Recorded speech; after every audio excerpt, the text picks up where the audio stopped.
સુંદર સવારના જય શ્રી સ્વામિનારાયણ. જય શ્રી કૃષ્ણ. ભગવાન જે કરે તે સારા માટે. આ એક એવું સૂત્ર છે જે જીવનમાં વિશ્વાસ અને સંતુલન રાખવા માટે સૌથી શક્તિશાળી આધાર બને છે. જીવનમાં ક્યારેક સુખ આવે અને દુઃખ એની આગાહી કોઈ કરી શકતું નથી, પણ ભગવાન જે કરે તે સારા માટે તેનો અર્થ સમજીએ. દરેક ઘટના, પરિસ્થિતિ અથવા ફેરફાર પાછળ ભગવાનની કોઈ યોજના હોય છે.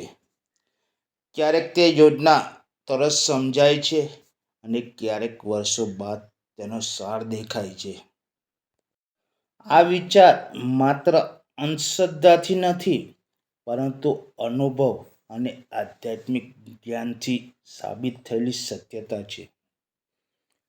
આપણા હિન્દુ ધર્મમાં અનેક શાસ્ત્રોમાં, ખાસ કરીને ભગવદ્ ગીતા, રામાયણ અને શ્રીમદ્ ભાગવતમાં ભગવાન ઉપર વિશ્વાસ રાખવાની પ્રેરણા આપવામાં આવી છે.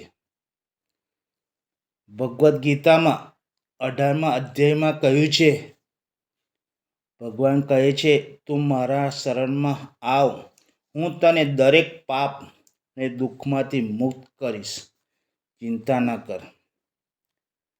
આ સંદેશ સીધો કહે છે કે જો આપણે ભગવાનના શરણમાં જઈએ તો દરેક સ્થિતિ અને આપણા હિતમાં જ હોય છે.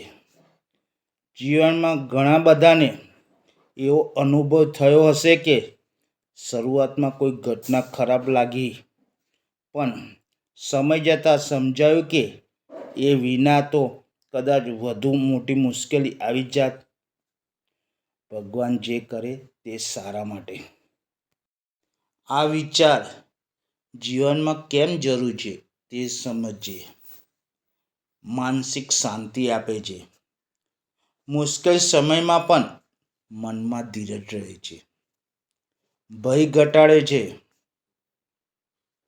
ભવિષ્યમાં શું થશે એની ચિંતા પણ ઓછી થાય છે.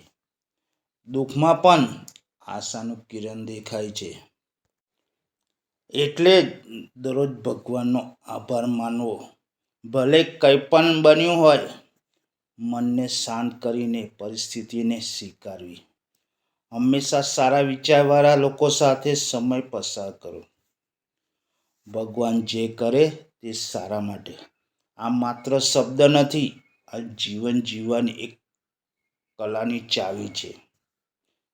જેને આ વિચાર ઉપર અડગ વિશ્વાસ છે તે જીવનમાં કદી તૂટતો નથી. રોજ પ્રાર્થના, ધીરજ, સકારાત્મકતા અને અનુભવ, આ 4 આધાર પર આ વિચાર મજબૂત થાય છે. ભગવાન જે કરે તે સારા માટે. આ વિચાર જીવનને પ્રકાશ તરફ દોરે છે. તે માણસને મુશ્કેલ સમયમાં પણ હિંમત અને આશા આપે છે. જ્યારે તમે જીવનને ભગવાનને સોંપો છો ત્યારે દરેક પરિસ્થિતિ એક આશીર્વાદ બની જાય છે. ક્યારેક તરત દેખાય છે, ક્યારેક સમય બાદ. ફરીથી આપ સર્વને જય શ્રી સ્વામિનારાયણ.